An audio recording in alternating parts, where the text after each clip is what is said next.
15ª sessão do ciclo Arte e Espiritualidade, levada a este palco pela Fundação de Serralves, a quem agradeço, à Presidente da Fundação, do Conselho de Administração da Fundação de Serralves, doutora Ana Pinho, aos nossos mecenas, a Fundação Bial, aqui na pessoa do Dr. Luís Portela, hoje também nosso ilustre convidado, cuja presença agradeço também, recentemente agraciado com a Ordem de Mérito, com a Medalha de Mérito da Ordem dos Médicos, investigador, ele próprio médico, e que hoje estará com Joana Vasconcelos, que recentemente teve uma exposição de imenso sucesso aqui em Serralves. Os dois representam formas de visibilidade e invisibilidade que aqui estarão em discussão. Também agradecer a José Teixeira, da DST, igualmente mecenas do ciclo. Já agora aproveito para referir que a última sessão desta primeira fase terá lugar no dia 16, creio que, de novembro. Caberá ao filósofo francês Luc Ferry encerrar esta primeira fase do ciclo Arte e Espiritualidade. Arte e ciência movem-se na vastidão da impossibilidade. É por explorarem um universo de transcendências há, no percurso de ambas, a necessidade de extrapolação dos materiais com que trabalham para o domínio do confronto. A ruptura com o pensamento vigente, com a autoridade ou com a tradição, é o primeiro passo de um processo cuja ontologia está não na negação do que se vê, mas na afirmação do invisível como possibilidade. Ambas, arte e ciência, similares no procedimento, nascem das profundezas do mesmo ímpeto criativo. A ciência aproxima-se muito mais da poesia do que ela própria se atreve a afirmar. Na convergência dos caminhos de arte e ciência há, para além do arrojo, uma permanente atração pelo abismo. Afinal, ambas vivem mais dentro do domínio da elegância disruptiva do invisível do que no conforto enfadonho da repetição. De todas as teorias, científicas ou práticas artísticas, as mais apetecíveis são as que introduzem hipóteses fraturantes, as que desafiam as leis do evidente e nos remetem para a inefabilidade do espanto. Perante o sublime, só o silêncio é narrativa.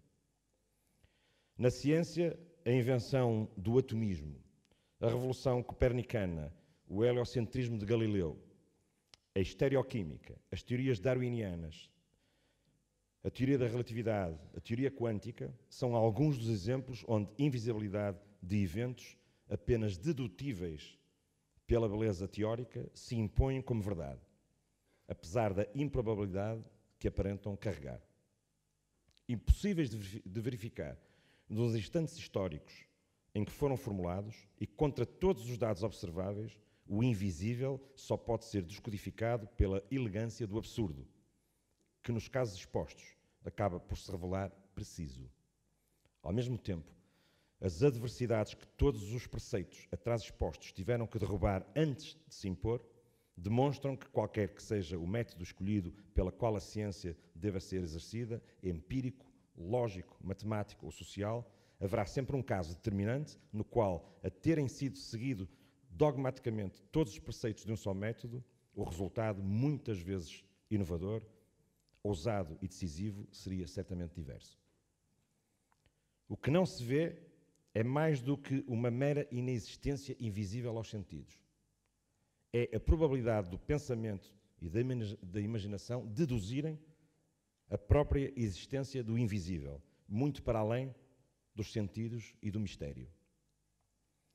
A história da ciência tem demonstrado que não há uma única regra, mesmo fundamentada na epistemologia, que não seja violada durante o processo científico, por mais ortodoxo que este seja, e que por muitas vezes foi essa violação o fator determinante que explotou o rasgo que escapava ao progresso da investigação.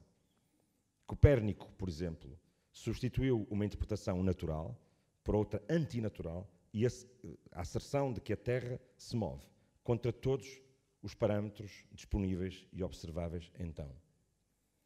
A introdução de leituras absurdas e contraindutivas acabou por revelar o que nenhum sentido acusava, nenhum instrumento lia, e só a sublime condição do espírito humano ousava supor. O movimento de translação transformou o homem não no centro do cosmos, mas num transhumante à deriva no mesmo. Consequências históricas, sociais e políticas da mudança de tal paradigma alteraram por completo a forma como o homem se vê a si próprio. Ao iluminar a dúvida, a ciência torna-se na primeira manifestação verdadeiramente democrática, porque explica os processos pelos quais a universalidade dos factos ocorre. Perante as leis da física, aristocratas, clero e plebeus caem no solo com o mesmo extrator, movidos pelo mesmo comum desígnio, a gravidade. Nada podia ser mais aterrador para a ordem estabelecida do que a percepção ainda titubeante da igualdade humana perante a natureza. A analogia entre ciência e arte entende-se melhor à luz do próprio caráter fraturante de ambas. Atividades que necessitam para se movimentar do território apetecível daquilo que não se conhece. Na arte, as mudanças axiomáticas, que ditarão rumos até então malditos, resultam mais da rejeição do método, da rebelião própria da insatisfação, dentro das quais, da insatisfação e do espírito inquieto, do que normas e regras dentro das quais a capacidade de ousar é refriada. Aqueles que quebram as regras, aqueles que não fazem o que a tradição lhes exige, mesmo pelo contrário, passam a fronteira do desconhecido, chegam porventura a destinos criativos inimaginados. Gênese de outros e novos rumos a seguir. Ainda assim, tornada possível e visível, a invisibilidade ganha foro de óbvio e, pela repetição, transformada em escola, a verdade banaliza-se, uma vez tornada evidência. Não há um algoritmo, um conjunto de normas herméticas pelas quais cientistas ou artistas se deixam guiar. Nenhuma metodologia fechada conduzirá a qualquer um deles aos momentos disruptivos dos quais hão de emergir teorias ou obras fundamentais. Da mesma forma que sistemas e regras podem ser fundamentais para os processos de aprendizagem, também a introdução de variáveis na arte e na ciência tem por hábito recusar, podem vir a introduzir visões improváveis, mas essenciais ao caminho criativo e evolutivo onde assentam. Teorias, mesmo falseadas, não devem ser silenciadas e abandonadas, mas ouvidas e escrutinadas. Tal é o caso das teorias criacionistas, que não devem estar imunes aos rigorosos escrutínios e deverão ser expostas à mesma crua seriedade crítica com a qual é confrontada a teoria evolucionista de Darwin, mesmo para profunda desilusão daqueles que as possam defender. Racionalidade significa evitar certas ideias e aceitar outras, pelo que o racionalismo crítico ganha forma perante a teoria da falseabilidade, isto é, todo o conhecimento é provisório, refutável e corrigível, sendo mais certo verificar se a teoria é falsa do que provar a sua legitimidade. Espiritualidade é também ponderar o impossível. Sobre isto falaremos aqui esta noite. Boa noite, boa sessão.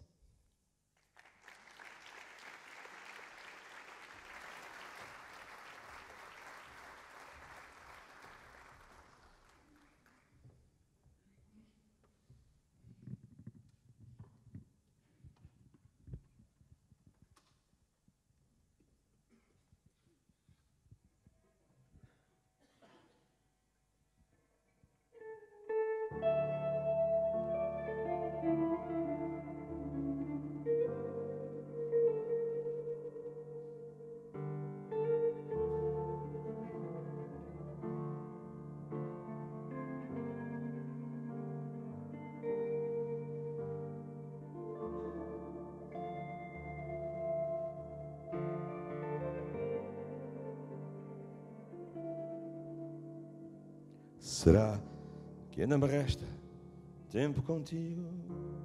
Ou já te levam balas de um qualquer inimigo? Será que soube dar-te tudo o que querias? Ou deixei-me morrer lento, no lento morrer dos dias? Será que fiz tudo que podia fazer? Ou foi mais um cobarde, não quis ver sofrer?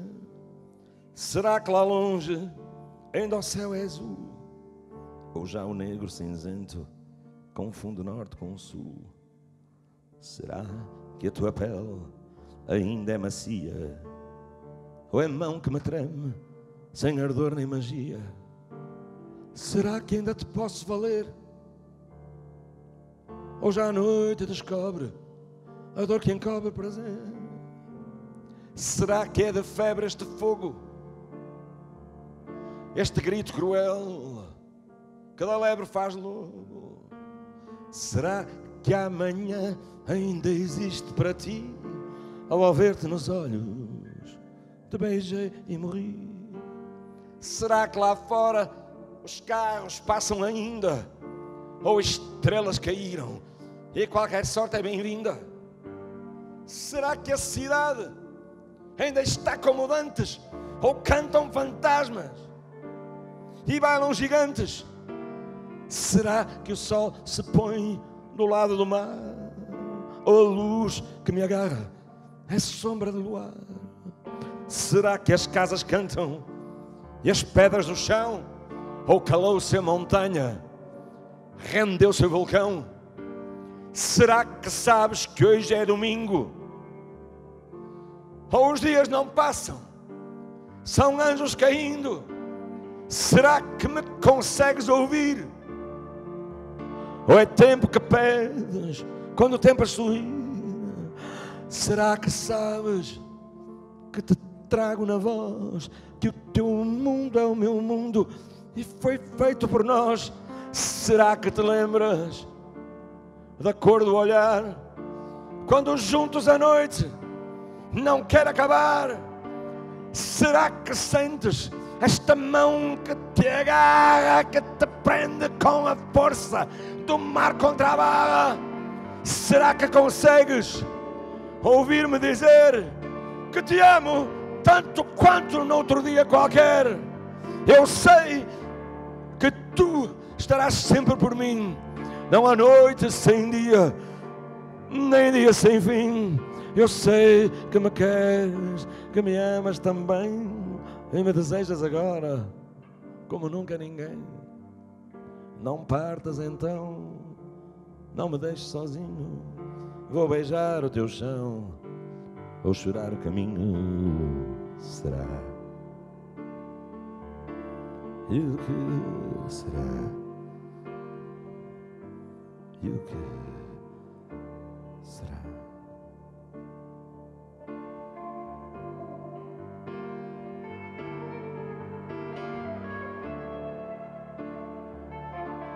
E o que será? Será? E o que será? E o que será? E o que será? E o que será?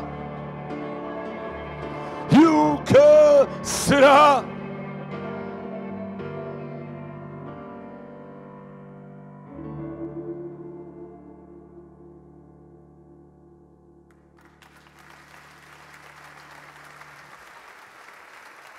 Bruno Macedo, Cláudio Souto. Obrigado.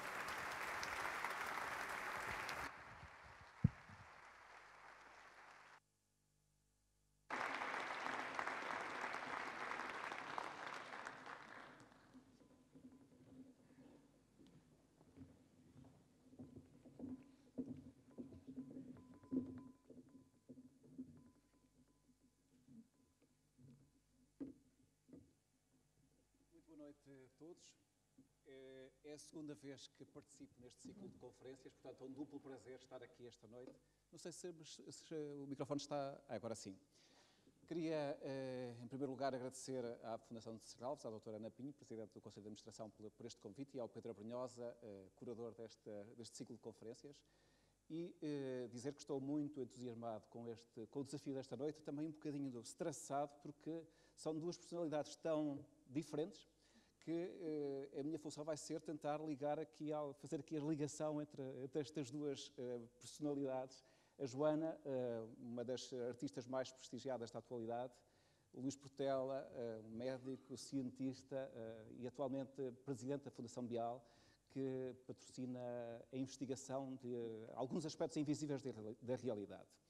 E, partindo da intervenção inicial do Pedro Brunhosa sobre a ligação entre a arte e a ciência, gostava de começar por perguntar a ambos, e a primeira questão era para ambos, ou o primeiro tema, melhor dizendo, em que medida é que na vossa experiência como cientista e como artista, a arte e a ciência se cruzam, ou se efetivamente são campos distintos que claramente existe alguma interseção? Qual é o vosso pensamento sobre este tema inicial? Joana, acho que tem que usar este microfone. Bom, boa noite. Mais uma vez é um prazer estar aqui. E, Pedro, obrigada pelo convite. É com muito gosto que cá estou, em Serralves, claro. Para mim, a arte e a ciência são... Eu discordo com tudo o que disse. Ótimo, ótimo. Eu gosto de um bom confronto. Assim. Mais do que a unanimidade. Eu e o Luís temos muitas coisas em comum, já vamos falar delas. Partilhamos vários aspectos, não só da vida profissional, como da vida pessoal. E, na verdade, uma delas é a arte e a ciência.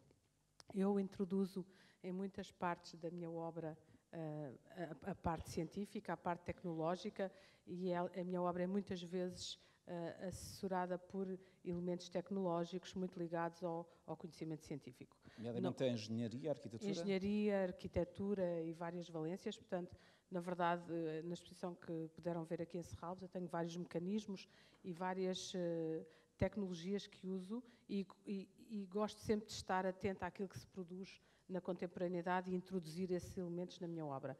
Portanto, para mim, a arte e a ciência andam sempre de mãos dadas e fazem parte do universo da criação. E onde é que se distinguem? Distinguem-se exatamente como o Pedro estava a falar agora na sua música, há uma dualidade entre o será. E o será, para usar aqui o tema do Pedro, na verdade, será que a tecnologia consegue sonhar tão alto como as artes? Qual é a sua resposta? Eu vou passar aqui ao Dr. Luís Portela. Eu queria um bocadinho de controvérsia. Luís.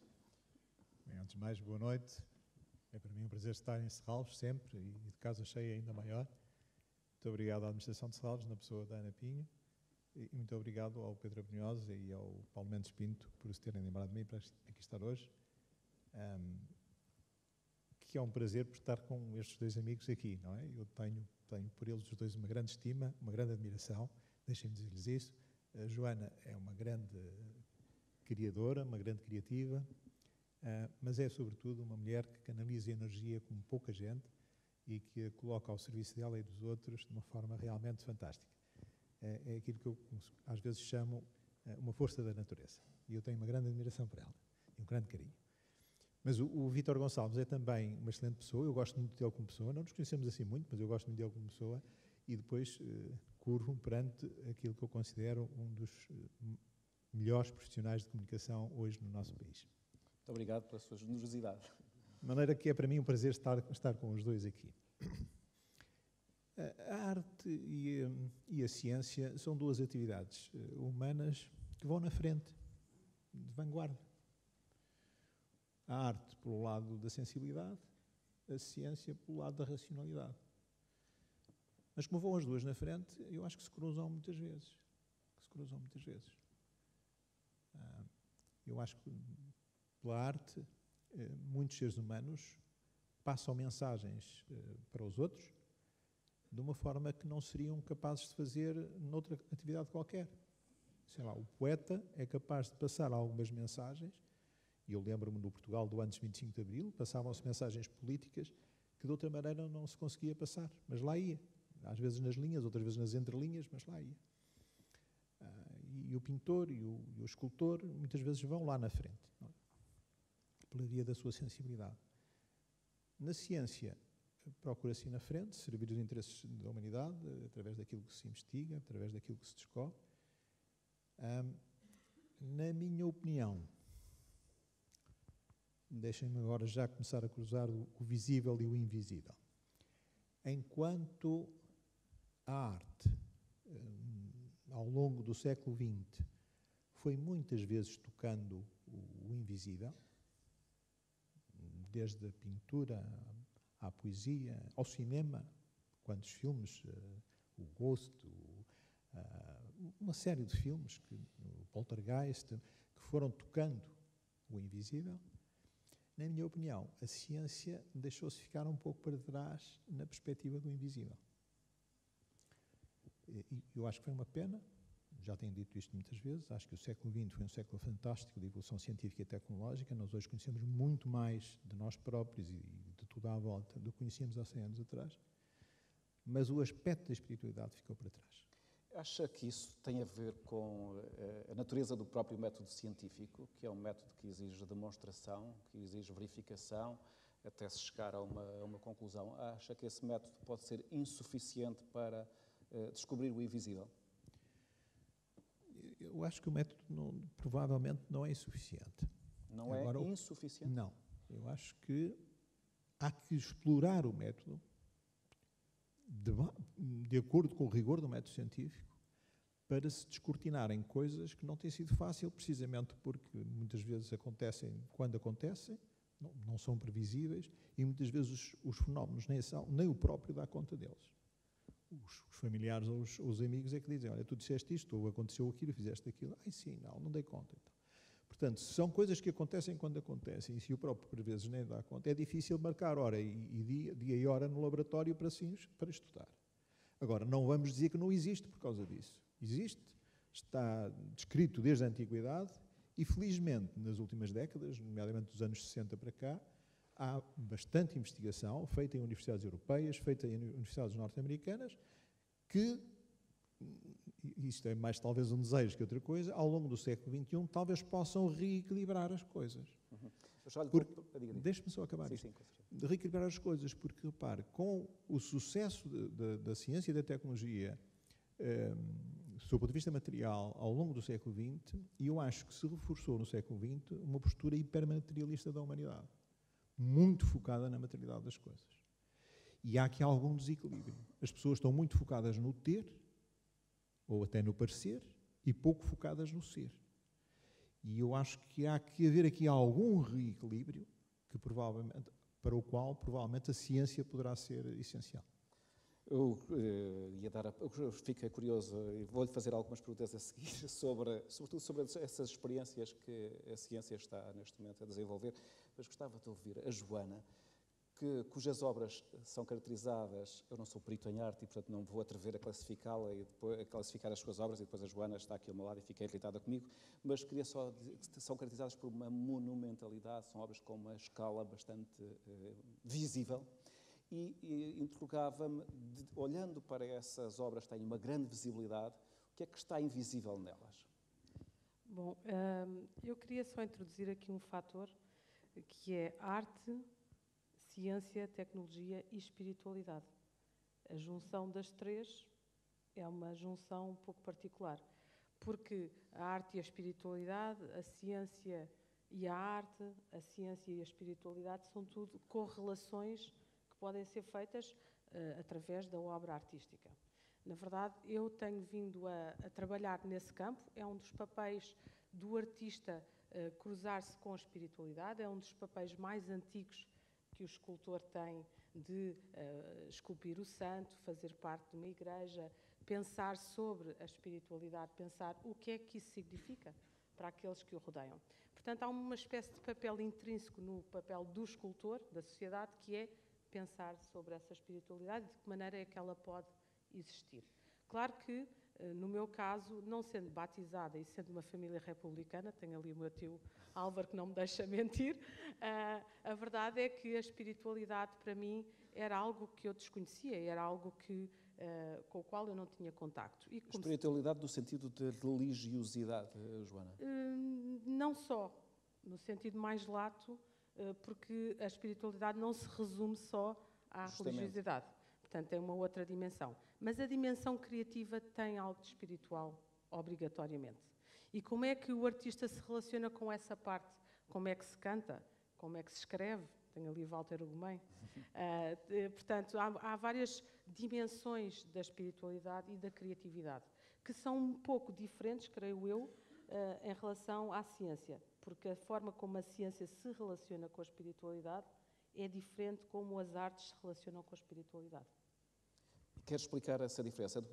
Para um artista, essa relação com a espiritualidade manifesta-se na ideia que está subjacente à obra, por exemplo, no próprio percurso, o processo de elaboração da obra, ou é uma coisa que permanece ao longo do tempo? Não pode haver... da execução da obra e do pensar sobre a obra.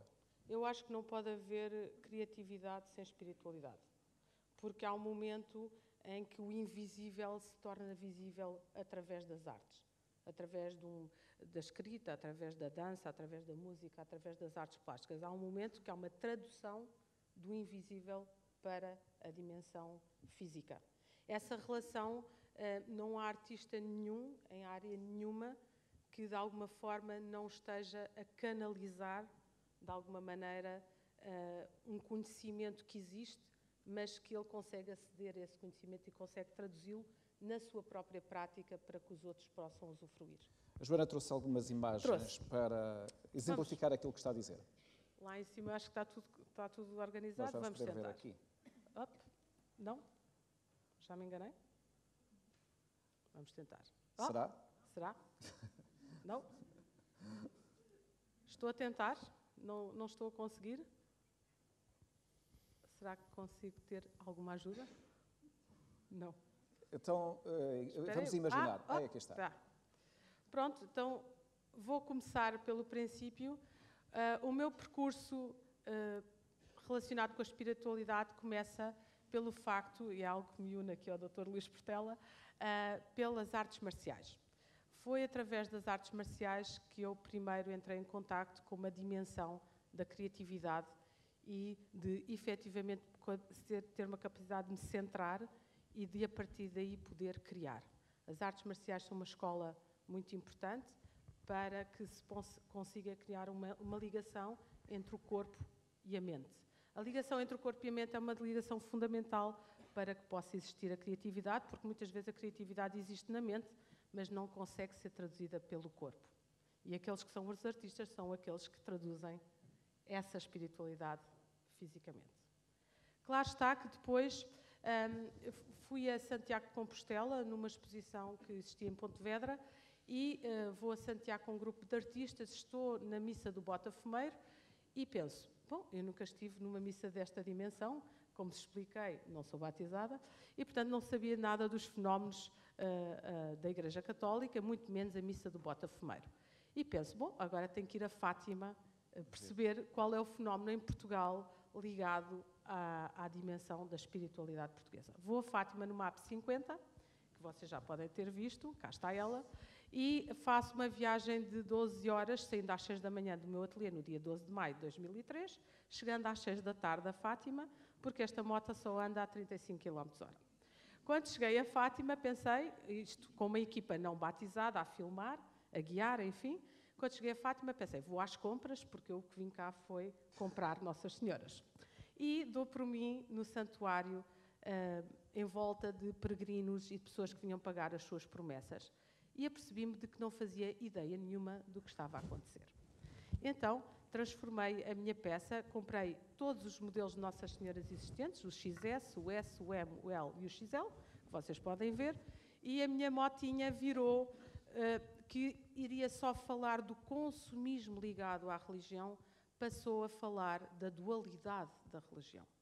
O lado consumista que existe, pagão, popular, mas também o lado da fluorescência, da aparição e dessa transmutação para o irreal.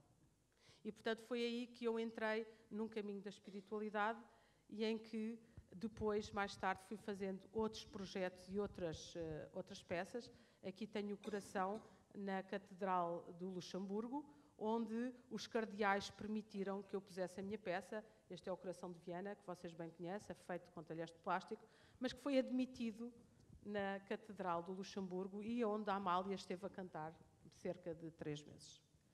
Também fiz um altar ao Santo António, mas como não sabia nada sobre o Santo António, resolvi pegar em pregões, pregões populares do Santo António. Isto é a Câmara Municipal de Lisboa, e eu fiz um trono ao Santo António com tudo aquilo que envolve as velas, os manjericos, as flores, e com as imagens de Santo António. Toda a gente disse, vais ser roubada, isto vai desaparecer, porque isto é em plena praça do município. Depois ninguém roubou nada, e eu fiquei muito espantada pelo respeito e pela qualidade que tudo aquilo que era espiritual tinha. E,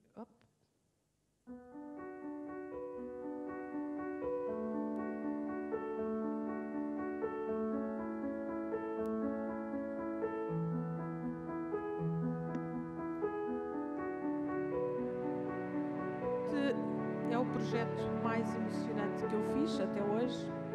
Em Santa Maria da Feira, foi-me pedido para fazer uma toalha para o castelo.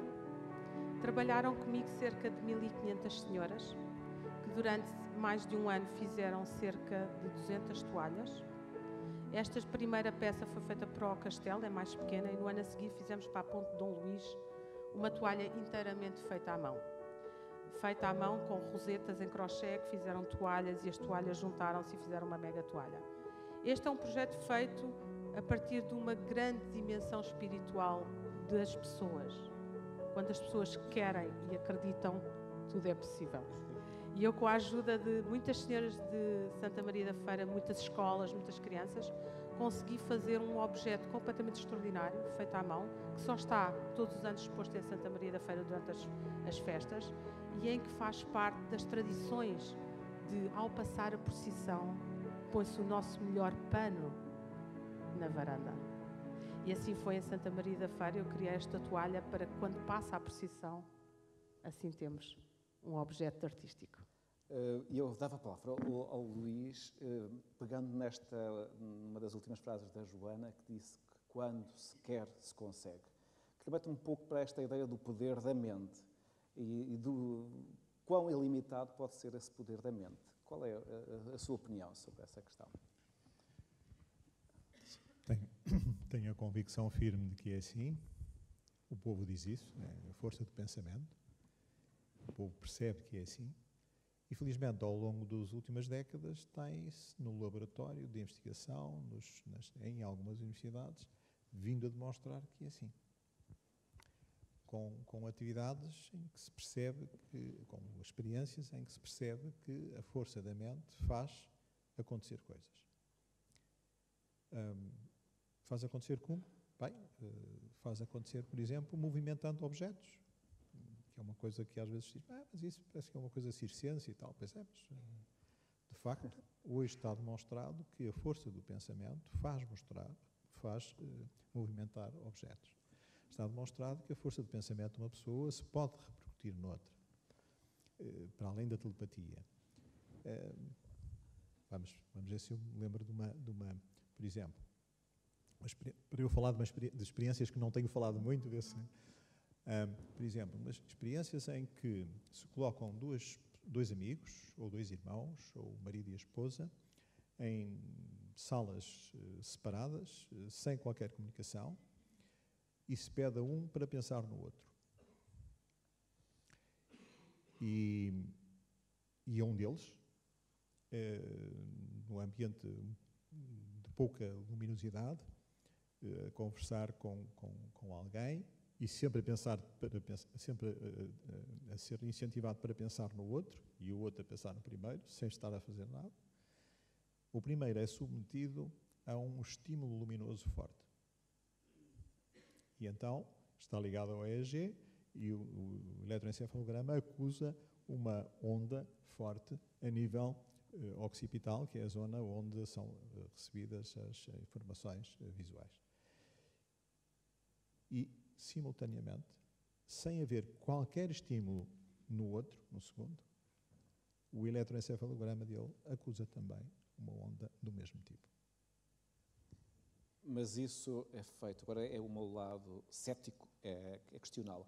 Isso foi demonstrado, digamos, de uma forma sistemática ou Sim, os casos que acontecem são casos excepcionais? Está estudado, está descrito e publicado em revistas de teor científico. Em eletroencefalograma e, em alguns casos, até com ressonância magnética nuclear. Embora aí não esteja muito repetido e, portanto, para já, a nível eletroencefalográfico, está demonstrado. Depois, eu tenho dito que me diverti muito quando na Fundação Bial nos apareceu, no simpósio aqui além do Seba, nos apareceu um homem que fazia investigação com animais, não é? E que fazia experiências, não é? E uma das experiências que ele fazia era com pintainhos. Ele colocava pintainhos junto a um quadrado. No quadrado estava vazio. Era atravessado por feixes para registar tudo o que lá se movimentava. E no meio do quadrado colocavam um pequenino robô que se movimentava aleatoriamente. Os pintainhos de um lado do quadrado não podiam entrar lá para dentro, não podiam ir para os outros lados, viam que o robôzinho andava ali. O ambiente era frio. A seguir, em cima do robô, colocam uma lâmpada dessas de aviário, como se chama? Aquelas que aquecem. Que aquecem, não é? E colocam-na em cima do robô e deixam o robô andar. E o que é que acontece? O robô anda, sobretudo, ou quase só do lado onde estão os 12 pintainhos. Os pintainhos não podem passar para lá. Estão a ver o robô com a lâmpada em cima. O robô anda lá dentro, só que o robô praticamente só anda do lado do quadrado onde estão os pintainhos, não anda do outro lado. Que força é que puxa o robô para o lado dos pintainhos? Será que os pintainhos têm pensamento? Será que os pintainhos têm a capacidade de atrair para eles o calor da lâmpada que querem junto a si? Bem, eu deixo estas questões porque, assim, isto são experiências que estão feitas, não é? E agora pergunta-se, e qual é a explicação para isso? Bem, aí é que a coisa ainda está um bocadinho mais complicada. E aquilo que eu digo, quando o Vítor diz que é cético, eu também sou bastante cético, repare, eu não sou religioso. Só sou cético atualmente é que me for demonstrado. Pronto, lá está. Mas quer dizer, o que eu acho... O ceticismo termina na demonstração. Desde a minha juventude, ainda não fazia o karaté, que depois vinha fazer 20 anos, também sou cinturão. Somos os dois cinturões negros, parece que não parece nada, acho eu, não é? Mas somos os dois cinturões negros. Bem, mas quando eu era jovem, dava comigo a ponderar que a humanidade aceita, sob o ponto de vista da fé, muita coisa. E depois, quando não a compreende, rotula de milagre, de mistério, não sei o quê. Tal. Eu era jovenzito, e isso para mim era assim um bocado, tanto mistério, tanto milagre, mas porquê? Achava que, sob o ponto de vista da fé, a humanidade aceitava demais. E que essa mesma humanidade, sob o ponto de vista da ciência, renegava tudo, dizia, não, isso não existe. Eu achava assim uma coisa estranha. E ponderava que, de facto, o que mais interessaria à humanidade, se calhar, era o caminho do meio. Era duvidar das coisas e tentar, sob o rigor do método científico, demonstrá-las. Essa foi a razão porque fui para médico, fui para medicina, para tentar investigar nessas áreas. Ainda trabalhei 6 anos em psicofisiologia, e ganhei uma bolsa para ir para Cambridge fazer o doutoramento nestas áreas, mas depois, pronto, a morte prematura do meu pai fez com que eu decidisse ficar na empresa, mas digamos com a ideia de mais cedo ou mais tarde poder apoiar a investigação nestas áreas. Na minha opinião, é o caminho do meio. É duvidarmos daquilo que vemos, mas estudarmos. E vão sendo feitas demonstrações de que, de facto, o pensamento tem uma capacidade de fazer acontecer as coisas. Começou já nos anos 30 do século passado, na Universidade de Duke, nos Estados Unidos, um senhor chamado Joseph Ryan percebia que, ao lançar os dados, se a pessoa desejar muito que um determinado número fique para cima, claramente ele interfere no lançamento dos dados. Claramente. E um cidadão qualquer, não é preciso ser uma senhora com capacidades mediúnicas, uma senhora especial ou um homem especial, não. Pessoas normais. Se estiverem, e eles faziam isso milhares de vezes, está registado, está demonstrado cientificamente. Falta então o quê? Falta então demonstrar O que é que se teoriza hoje? Teoriza-se que o pensamento é uma onda de energia que todos nós emitimos e que todos nós somos suscetíveis de captar. E quando eu digo todos nós, digo os seres humanos e os animais. Todos nós pensamos, emitimos ondas de energia que são suscetíveis de ser captadas pelos outros. Mais por uns, menos por outros.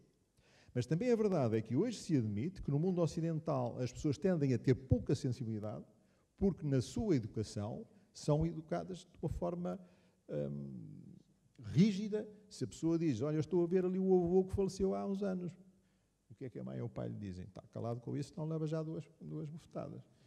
E a criança cala-se à primeira, à segunda ainda diz, e depois cala-se mesmo. Não é? E como são coisas muito delicadas, o que se admite é que deixa mesmo de ver. Mas admite-se que antes via. Porque há centenas, há milhares, há milhões de pessoas que veem. Até há poucos anos não tinham coragem de o assumir. Às vezes só no cantinho no consultório médico é que assumiam, mas muitas vezes não tinham, não partilhavam sequer com a família. Mas agora não, cada vez mais se vai dizer, vêem e fazem acontecer as coisas. Bom, há que estudar isso. Há que demonstrar se realmente o pensamento é uma onda de energia e se realmente, por força do pensamento, se podem fazer as coisas bonitas que a Joana faz, por exemplo. A Joana vê. A Joana vê. A Joana vê peças, não é? Ou seja, como é que é possível, podemos falar disto cientificamente, que se vê isto, que se vê aquilo, mas a criação tem um lado de ver ou de poder imaginar coisas que não existem. E, portanto, as peças que eu crio, ninguém as viu antes de mim. Mas quando eu as apresento, os textos do Abrunhosa são ele, é ele que os vê, é ele que os sente. Mas, na verdade, essa tradução para a realidade tem um lado de ter visto antes para poder fazer. Oh, Joana, eu, com 27 anos, assumi a liderança de uma empresa. E sonhei, desejei ardentemente que ela fosse capaz de levar novos medicamentos ao mundo. Para mim, é claro que o grande segredo de termos conseguido isso foi termos conquistado uma equipa fabulosa de gente boa que colocou o seu pensamento nesse sentido, ao serviço dessa causa e que conseguiu fazer aquilo que nunca ninguém tinha feito a partir de Portugal. E eu, se não Claramente. tiver a equipa que tenho, e quando lhes digo, vamos fazer uma valquíria de 35 metros, com tecidos, fica tudo a olhar para mim e pensar, desta vez o que é que ela imaginou? E eu lá explico, porque às vezes é difícil explicar aquilo que eu estou a ver. E as pessoas perguntam, mas a tua equipa trabalha e depois a coisa muda pelo caminho. Não muda pelo caminho. Aquilo que eu vejo é aquilo que eu faço. E depois tenho uma equipa que acredita piamente que é assim que vai ser. Bem, mas agora deixe-me dizer, há pessoas que idealizam, que têm ideias, que têm intuições criativas. Okay. Há outros que veem mesmo imagens de outros seres, claro. Por exemplo. São várias formas de canalizar energia. Isso. Há outros que ouvem, há outros que sentem. Não ouvem, não veem, mas sentem. Enfim, há muitas formas de sensibilidade no sentido sexto do termo, ou seja, de mediunidade. Agora, quando nós não percebemos isso, por vezes andamos aí um bocadinho perturbados, sem saber como lidar com essa situação. Quando aprendemos a lidar com ela, podemos tornar grandes criativos. Na arte como na ciência, vejam, o Pasteur confessava que as maiores revelações, as maiores inovações que ele proporcionou ao mundo não era no laboratório que ele as descobria. Era na almofada, era na cama. Se calhar não sabem isso. Ele dizia, eu muitas vezes acordava à meia da noite, andava semanas, meses a trabalhar num determinado projeto e não conseguia, não sair daqui para nada. E depois acordava à meia da noite com a ideia, vou fazer assim. E virava-se para o outro lado, adormecia. E de manhã, eu acordei, eu da noite lembrei-me de qualquer coisa, mas agora já não sei o que é. Isso repetia-se. E então o que é que ele fez? Pôs um bloco de notas. Isto é verdade histórica. Pôs um bloco de notas e um lápis na mesinha de cabeceira e quando à meia da noite acordava, acendia a luz, rabiscava lá as ideias que lhe vinham, apagava a luz e continuava a dormir. No dia seguinte ia para o laboratório e aplicava as ideias. E aí eram os grandes sucessos científicos Mas, dele, que admitia perfeitamente ser um intuitivo. Luís, mas isso, do seu ponto de vista, significa o quê? O que é que se pode concluir dessa questão? Pronto, que todos nós temos uma sensibilidade, maior ou menor, e que, quando sabemos lidar com ela, a podemos pôr ao serviço dos outros. Quer pela via da arte, como a Joana me estava a explicar, quer pela via da ciência, como o Pasteur confessava. Ou pela via da escrita, como o Fernando Pessoa dizia nas cartas à Tianica, que dizia, quantas vezes eu fecho os olhos, a mão anda sozinha, eu não sei o que estou a escrever. O que é isto? É mediunidade. Joana, como é que se relaciona com estes conceitos que o Luís está a descrever? Eu relaciono muito bem, porque eu também me acontece, como ao Fernando Pessoa, acordar com uma ideia. E acordar, ou às vezes, quer dizer, há pessoas que a dormir, muitas vezes as pessoas perguntam, você vai assim para um sítio para ter inspiração, e eu penso, bem, eu não vou para cima de uma montanha, debaixo de uma oliveira, meditar a ver se tenho uma ideia. Não é bem assim, o processo criativo não tem forma, não tem técnica. O processo criativo, ou se tem espaço para que ele aconteça, ou não. É assim que eu interpreto o processo criativo. No meu caso, eu muitas vezes, tendo umas ferramentas que eu adquiri ao estudar, adquiri através da família, através da educação que tive, permitiram-me estar dispersa e aberta para poder receber informação e traduzi-la. E muitas vezes, eu ainda no outro dia tive uma ideia ótima para uma próxima peça, que não vou agora aqui contar, mas que toda a gente lá não dizia, então já tens aí uma nova peça. Eu tenho, é ótima. Então é tecnológica ou é artesanal? Eu, é tecnológica. Neste caso vai meter umas máquinas. Mas pronto, isto para explicar o quê? Quando essa ideia, as ideias me aparecem, e lembro perfeitamente em relação ao sapato como é que foi, e à noiva. E como é que foi o do sapato? O sapato, eu posso eventualmente mostrar. ver se mostra aqui, se houver colaboração das imagens. O sapato foi das obras. Esteve aqui também em Serralves. Esteve aqui em Serralves. O sapato, eu andava. Este é em Versailles, na Galerie des Glaces. Eu andava a pensar exatamente como é que iria traduzir esta dualidade da vida da mulher contemporânea entre a tradição, a família e, no fundo, uma vida pública e ativa, e como é que iria falar desses conceitos e dessas ideias. E claro está que andava com essas coisas na minha cabeça e de repente não, após pensar nisso alguns dias, à meia da noite, às 4 da manhã, que é aquela hora muito boa, não? Das duas dimensões, às 4 da manhã, lá acordei e pensei, ei, já sei, vou fazer um sapato com panelas. E no dia a seguir, cheguei ao ateliê e disse, tive uma ideia, isto agora é que vai ser. Vou fazer um sapato com panelas. O meu engenheiro olhou para mim e disse, desta vez é que foi. E eu disse assim, não estás a ver, olha, é fantástico, por causa disto. E a verdade é que houve uma grande discussão entre os meus técnicos, entre arquitetos e engenheiros, toda a gente dizia, não, porque isto precisa de uma estrutura para suportar a palmilha, não, porque isto precisa de ter ferros e tal. E eu disse, não precisa nada, isto aguenta tudo só com as panelas. Toda a gente olhou para mim e disse, mas como é que tu sabes? Eu disse, eu sei porque eu sei. Não, explica lá como é que tu sabes, nunca fizeste os cálculos. Eu não fiz os cálculos, mas isto vai aguentar. Bom, e aí ficámos no impasse. Ou eu ia para a vertente técnica, ou eu ia fazer como eu tinha pensado. E o Fernando, o meu engenheiro, disse assim, bom, se ela pensou, deixem lá ela tentar. E assim foi. Experimentámos fazer os sapatos, porque... vou andar para trás, desculpem. E, na verdade, as panelas não têm estrutura nenhuma, elas só estão rebitadas umas às outras e têm uns pequeninos tubos. E quando montámos tudo e o sapato se aguentou... Não caiu, não é? Não caiu, não precisou de estrutura. Não precisou de estrutura. E toda a gente perguntou, mas como é que tu sabias?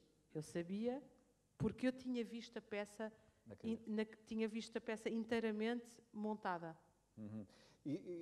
Inicialmente foi um sapato, depois achou que ficava bem um par? Não, eu vou contar a história.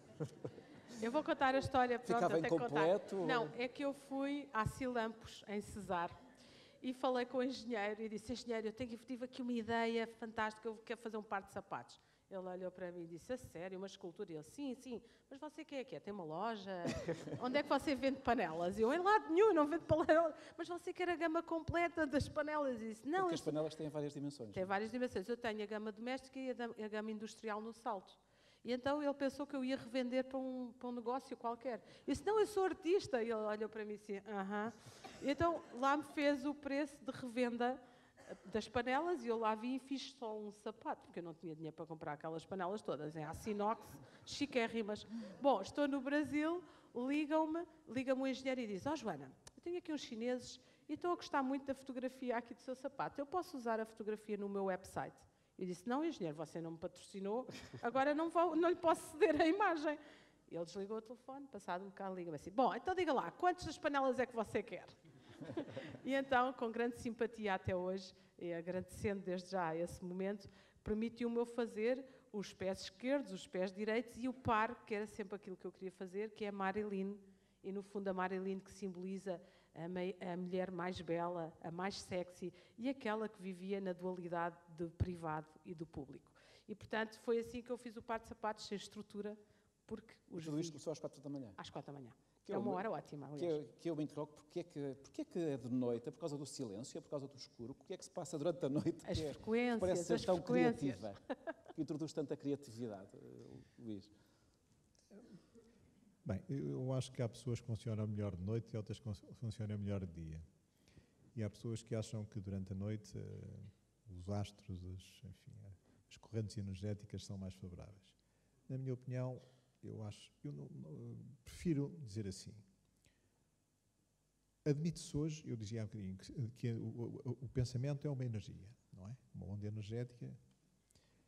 Só que os estudos que têm sido feitos apontam, e eu estou a falar de teorias, mas eu gosto muito de falar disto porque acho que é absolutamente essencial na nossa vida, ao contrário do que acontece no magnetismo e na eletricidade, é que forças de sinal semelhante se afastam e forças de sinal contrário se atraem.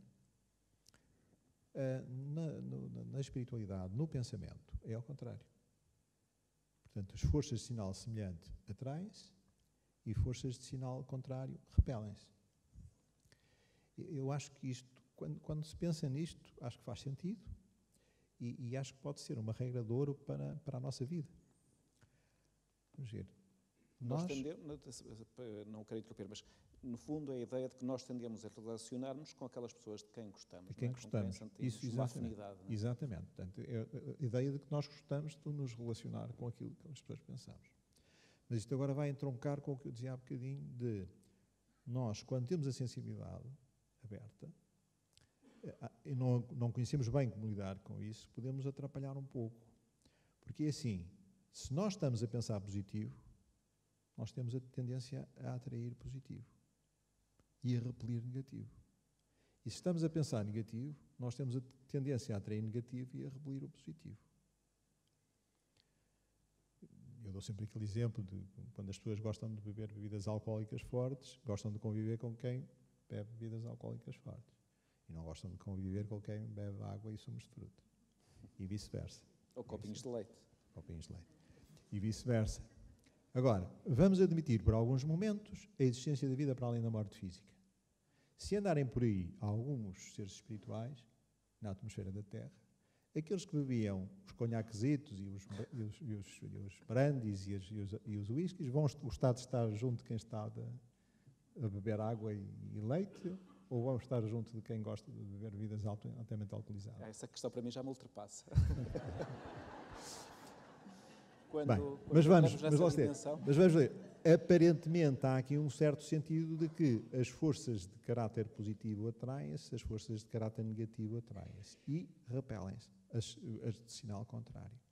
Ou seja, quando a pessoa está a emitir pensamentos de caráter positivo, ela está a atrair positividade, está a canalizar para as mais altas energias que possam existir na nossa atmosfera.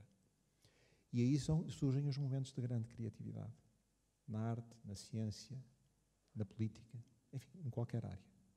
Mas quando essa mesma pessoa tem momentos em que alimenta pensamentos negativos, de ódio, de rancor, ou até de não acreditar em si próprio, ter dúvidas se é capaz de fazer isto, ou pensar que não é capaz de fazer, ela está a emitir pensamentos negativos e então está a atrair aquilo que é negativo e a repelir o que é positivo. E nessa altura tem intuições más. E se vê, quando está com pensamentos positivos, tem tendência para ver coisas bonitas, fantásticas, radiosas, e aqueles que veem, que estão na assistência, sabem de que é que eu estou a falar. Mas quando tem tendência para pensar negativo, então vai ver coisas horrorosas, que lhe metem medo, que lhe metem receio. Não é? E as coisas funcionam assim, na minha opinião. O positivo atrai o positivo. Se nós no nosso dia-a-dia, veja bem, Vítor, se nós no nosso dia-a-dia admitirmos que com pensamentos positivos nós podemos canalizar energia positiva para nós e através dessa energia fazermos em nós próprios ou nos outros coisas boas, bonitas, úteis para nós e para os outros, o que nós podemos fazer. E ao mesmo tempo, quando alimentamos pensamentos negativos, como nos enrodilhamos numa espiral de negatividade e as coisas correm-nos mal, a nós e àqueles que estão à nossa volta e praguejamos e não sei o quê. Eu acho que já todos nós, por vezes, nos relacionamos com essa dimensão, digamos assim, por exemplo, quando há determinadas pessoas que nós fugimos delas, não é? Que nos trazem uma certa carga negativa. Nós não conseguimos explicar, mas há pessoas com as quais gostamos de estar e há outras que surgem, por exemplo, numa reunião e aquilo, o ambiente torna-se logo mais sombrio. Isso parece-me que é um dado que nós sentimos no dia-a-dia, não é? Agora, a outra dimensão dos espíritos que ficaram de outras vidas, não sei se foi assim, com estas palavras que não, digamos, já é mais difícil de entender pela razão. Mas a Joana também quer dizer alguma coisa, está aqui... Não, mas talvez antes da Joana, eu acho que a dimensão espiritual ou existe ou não existe, não é? Quer dizer, eu assumo como espiritualista, não é? E acho que a Joana também. Eu acho que há aqui uma questão de que é a definição de que é o espiritual. O que é o espiritualista? O espiritualista é aquele que admite que, para além da morte física, o ser continua. Ou seja, é admitir que o Luís Portela não é este que está aqui, exatamente, mas é um ser espiritual, uma partícula de energia, uma alma, como se lhe queira chamar, que anima este que está aqui. E, portanto, isso é que é ser espiritual. E se anima isto, o que é que lhe acontece quando isto acaba? Na minha perspectiva, continua. E repare, hoje em dia há investigação científica, a Joana vai querer falar, eu vou deixá-la falar, e depois queria alguns minutos para falar disso, porque há investigação científica que nos demonstra muito bem que algumas das pessoas que passaram por aqui, ou que estão cá, já passaram cá antes. Eu vou falar disso. Há uma coisa, por exemplo, antes da Joana falar, Joana, só, por exemplo, que os sapatos da Joana, os tachos ou as panelas da Joana vão permanecer depois da Joana. Portanto, as nossas obras, ou eu não sei se estou a ser um bocadinho chocante ou provocatório, mas as nossas obras vão ficar e as memórias sobre aquilo que foi o nosso percurso também vai ficar nas memórias de quem nos conheceu. Mas para além disso, Joana, agora dou a palavra à Joana. Para além disso, para onde é que vamos, Joana? Acho que a dimensão de o espírito que anima o corpo ou o corpo que tem um espírito, a dualidade, como é que se vê essa relação entre o corpo e o espírito. E, na verdade, eu vou só contar aqui uma história para animar aqui um bocadinho esta conversa. Eu, quando estive em Versailles, foi-me dito no princípio, Joana, você se tiver assim 700 mil visitantes é ótimo, porque o Jeff Koons teve 900 mil e o Murakami teve 950 mil. Mas você, como é portuguesa e é mulher e tal, pouco conhecida... Foi a primeira mulher, não é? Sim, se tiver 700 nós já ficamos contentes. E eu, está bem, eu como não faço exposições pelos números, faço exposições pelas exposições, estava tudo a correr bem. Entretanto, há uma senhora em Versailles, é preciso explicar que foi bastante destruído e, portanto, foi queimado, houve várias coisas que aconteceram e hoje em dia tenta-se repor Versailles como era na época de Marie Antoinette. E há uma senhora que se chama Bernadette, que tem umas chaves, que são as chaves que vão abrindo as portas de Versailles. Versailles tem muitos quartos e muitas câmaras atrás escondidas da parte que é visitável. E eu, no dia da conferência de imprensa, andava lá perdida nos corredores, porque tinha sido chamada para uma sala para dar uma entrevista, e passo pela senhora Bernadette, que era assim uma senhora alta, loira, com um molho de chaves, exatamente como nos castelos, assim uma argola com imensas chaves. E eu disse, Bernadette, onde é que é a conferência? E ela disse, você tem que ir para ali, depois vir ali, depois abre a porta e tal, e eu vou consigo. E ela vem comigo. No caminho ela disse, sabe, há uma coisa que eu tenho que lhe dizer antes que você fale. Eu disse, então diga lá. É que você é a primeira mulher a habitar Versailles depois da Marie Antoinette. Eu parei, vestida de storytellers, e digo, desculpe lá, diga lá isso outra vez. E ela disse assim, sim, já aconteceu aqui muita coisa. Muitos presidentes, muitas primeiras damas, mas habitar Versailles, só você é que está a fazê-lo depois de uma reunião. Eu disse, olha, não me diga que eu vou perder a cabeça, porque eu assim vou-me já embora, nem para a conferência de imprensa eu vou. E ela disse, não, você tem que ter muita coragem para atravessar estas portas a partir daqui. E eu aí pensei, bom, isto está a ganhar outra dimensão. Bem, lá vou eu fazer a minha conferência de imprensa, lá a coisa se passa muito bem. Chegado ao fim, Versailles liga-me e dizem, felicitações, Joana Vasconcelos, você teve 1.600.000 pessoas na sua exposição. E então, isto não foi... E eu, durante muito tempo, pensei, mas porquê que eu tive 1.600.000 pessoas? Se elas tinham dito que era só 700, o que é que aconteceu? E então as pessoas diziam, não, porque tu és europeia, não, porque o teu discurso tem a ver com a Europa e com os Palácios de Versailles, porque a tua obra tem tudo a ver. E eu pensei, não, há aqui qualquer coisa que eu ainda não percebi.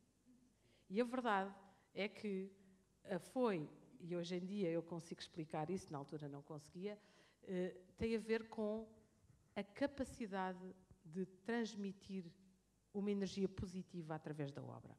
É isso que atrai as pessoas. É isso que faz com que as pessoas tenham vindo aqui a Serralves. Era isso que eu estava a dizer no princípio. Exatamente. E, portanto, o que é que acontece? É essa capacidade que temos de transmitir essa energia através da obra, através daquilo que se canta, através daquilo que se escreve, faz com que haja uma receptividade dos públicos, a curiosidade de ver, então, como é que vai a criação. A criação é uma esperança do futuro, é um olhar sobre o futuro. Se ele for traduzido positivamente, penso eu que constrói um melhor futuro do que se for traduzido negativamente. Joana, eu estou a olhar para esta imagem, para as panelas, e quando é que as panelas se transformam numa obra de arte? Quando é que os objetos do dia-a-dia passam a ser uma outra coisa que não um sítio onde se faz a comida?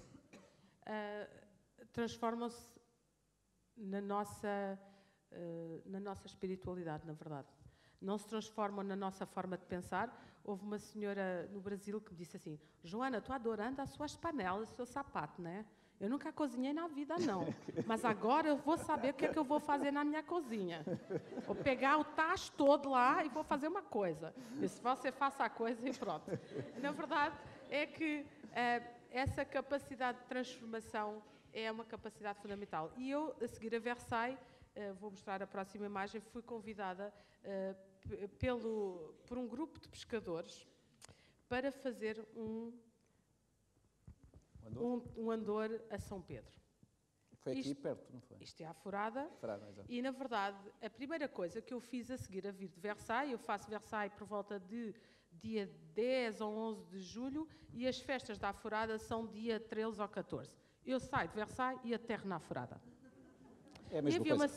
havia uma senhora do Le Monde que não estava a acreditar, que me tinha feito uma entrevista e disse, Joana, qual é o seu próximo grande projeto? Agora a Ana estava-me aqui a perguntar, qual é o seu próximo grande projeto? E eu disse, bem, é um andor na Furada. A senhora não acreditou e veio à Furada. Eu chego à Furada e estou eu a preparar o andor e, de repente, há a senhora do Le Monde que me diz assim, você está mesmo aqui? E eu, estou. E ela, mas eu não estava a acreditar. E eu, bem, até veio a Portugal. O que é que aconteceu? Na preparação de Versailles, houve um grupo de pescadores da Furada que decidiram, que tiveram uns apoios públicos para alterar alguma coisa na Furada. E eles decidiram que queriam alterar o andor de São Pedro e que queriam que eu o fizesse. E eu disse, bom, eu não sei fazer andores, lá está, não sou batizada, e, portanto, não tinha qualquer relação sequer com São Pedro. E eu disse, olha, a única maneira que eu tenho é os pescadores virem ter comigo, é trazerem o andor e nós transformarmos o andor. Então o barco veio da Furada, num caminhão, o andor, e vieram os pescadores, com aquelas lindas camisas, e estiveram durante mais de 10 dias no meu ateliê a trabalhar comigo. De um lado eu tinha Versailles e do outro lado tinha os pescadores da Furada. Então, com os pescadores, eles foram-me contando as histórias dos pescadores da Furada, foram-me contando as histórias das famílias que perdem pessoas todos os anos na faina, e na verdade percebi toda uma dimensão que me era totalmente desconhecida. A verdade foi das coisas mais bonitas que fiz, foi vir de Versailles, de todo aquele luxo de toda aquela dimensão completamente palaciana e aterrar nos pescadores da Aforada. E aqui eu vou mostrar, cá vou eu, a agarrar na rede, e o que é que eu fiz? Eu fiz uma rede de pescadores com a ajuda dos pescadores, com os materiais de Versailles, e os pescadores iam todos debaixo da rede. Esta rede tinha a intenção de os proteger na sua vida e no seu trabalho, e proteger aqueles que ainda hoje morrem no mar. E foi muito bonito porque fiz todo o percurso pela vila até à igreja, onde depois o andor foi colocado, e na verdade eu fui chamada à Aforada, fui chamada pelos pescadores e vim com todo o gosto. Luís, eu gostava de ouvir sobre, já há pouco fizemos referência a esta ligação entre a ciência e a arte, mas quando olhamos para objetos artísticos como estes que estamos a ver, estas peças da Joana, ou outros objetos de arte, de que modo é que isso pode ser inspirador para um cientista? De que modo é que o contacto com este tipo de peças é uma inspiração para um artista? Sendo que a ideia de inspiração também é uma ideia um pouco complexa, não é? É um pouco misteriosa. Digamos, o que eu penso é que a arte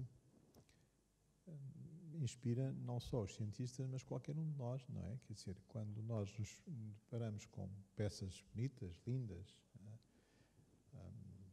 podemos nos sentir inspirados por elas, não é? Quer dizer, a tal energia positiva de que a Joana fala e que a pessoa sente. O Vítor dizia, há pessoas que nós percebemos que não nos convêm muito. Mesmo quando não percebemos muito as regras da espiritualidade, percebemos que há pessoas que não estão na nossa sintonia e afastamos-nos dela. As peças de arte trazem-nos connosco a energia do artista, que se é uma energia positiva e boa, então nós temos tendência a percebê-la e a gostarmos ou não e a inspirar-nos. E há peças que perturbam, e há objetos de arte que nos perturbam, não é? A arte não nos serve apenas para nos tranquilizar, não é? Está lá a vibração energética colocada pelo artista. Mas posso voltar à conversa de há bocado? Com certeza. Pois, porque a sua provocação deixou-me, acho que vale a pena. Foi só para esta questão foi só para amenizar. Não, é que repare, há certas experiências feitas em laboratórios de investigação e em universidades norte-americanas e europeias, que apontam no sentido de coisas que eu acho que vale a pena ponderar. E para mim, o expoente máximo disso é o trabalho feito na Universidade da Virgínia, nos Estados Unidos, por uma equipa que foi liderada inicialmente pelo professor Ian Stevenson e que agora é liderada pelo professor Jim Tucker. É um departamento de psiquiatria da Universidade da Virgínia que criou uma secção para estudar aquilo que se chama as supostas vidas passadas. Todos nós já ouvimos falar que há pessoas que dizem eu vivia há 150 anos ou vivia há 200 anos e chamava-me assim, eu chamava-me assado, eu tinha esta família, os meus pais, a minha mulher, os meus filhos e tal, tinha esta profissão, morava ali e lá. E por vezes dizem que moravam em sítios longe daqueles onde moram agora, sítios que não conheceram, sítios que não conhecem e falando língua que não conhecem. Ora bem, o professor Stevenson, pelos anos 60, achava isso estranho e criou esse departamento para estudar isso. E anunciou ao mundo que queria estudar isso. E então pedia aos psiquiatras e aos psicólogos que encontravam casos desses para os chamarem para eles irem lá estudar. E começaram a ser chamados primeiro nos Estados Unidos, depois um pouco por todo o mundo, e estudaram até agora, escreveram e demonstraram e publicaram em revistas de caráter científico os resultados obtidos com 3.000 casos, praticamente todos em crianças. O professor Stevenson dizia que a criança é mais transparente que o adulto, que o adulto mente melhor, e, portanto, gostava de se focar nas crianças, e onde também é mais fácil, porque normalmente estes casos aparecem sobretudo em crianças entre os 3 e os 8 anos. E então, quando acontecem casos desses, eles são chamados e vão e gravam o que é que a criança diz. Uma criança indiana que diz, eu há 150 anos atrás vivia na Alemanha, chamava-me assim e tal, e contam uma história. Eles gravam tudo e depois vão, junto da família, perceber se a família teve algum imigrante à Alemanha, teve algum descendente de algum alemão, ou os vizinhos, ou os amigos, ou se está a passar uma telenovela na televisão a mostrar na Alemanha. aquela região da Alemanha. E se há alguma conexão, eles deixam de estudar, desinteressam-se. Quando não há conexão nenhuma, quando não há nenhuma explicação que ligue aquela criança ao país onde ele disse que existiu, eles então dão continuidade à investigação. E o que é que é?